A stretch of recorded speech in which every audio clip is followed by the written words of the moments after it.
Si è aperta oggi la 2 giorni dell'iniziativa Work for All, dedicata ai disoccupati in cerca di lavoro. Solo via web sono arrivate 700 candidature di persone che si presenteranno qui al Palaberta a Montegrotto Terme. Molti gli stand di aziende e alberghi a caccia di nuovi dipendenti da assumere.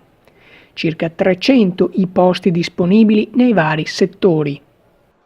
In un momento in cui la disoccupazione tocca picchi molto alti e i centri pubblici per l'impiego arrancano, ecco giungere questa iniziativa che mira a far incontrare domanda e offerta.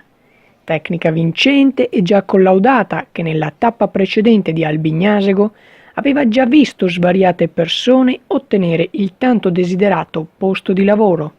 Un evento che abbiamo organizzato non da soli, ma con la preziosissima collaborazione della Consulta dei Giovani e dell'Informa Giovani di Montegrotto Terme e soprattutto con l'aiuto di Massimo Menegazzo e Sara Lantieri di Land Distribution.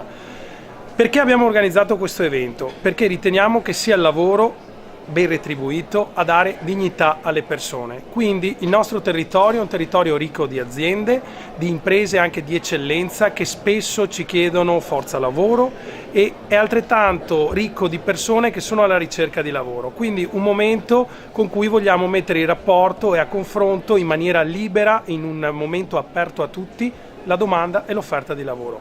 Vedete, molte sono le aziende e oltre 300 sono le posizioni aperte che variano sia dall'ambito specifico alberghiero, quindi chef de rang, maître, all'ambito metalmeccanico, si cercano periti, ingegneri, ma anche profili impiegatizi nell'ambito del social media marketing e gestione dell'ufficio personale.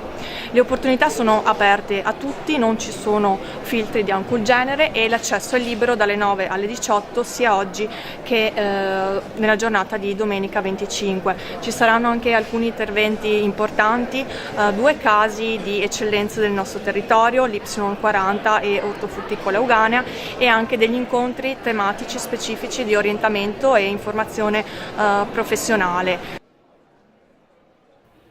Swismer Channel News, Montegrotto Terme.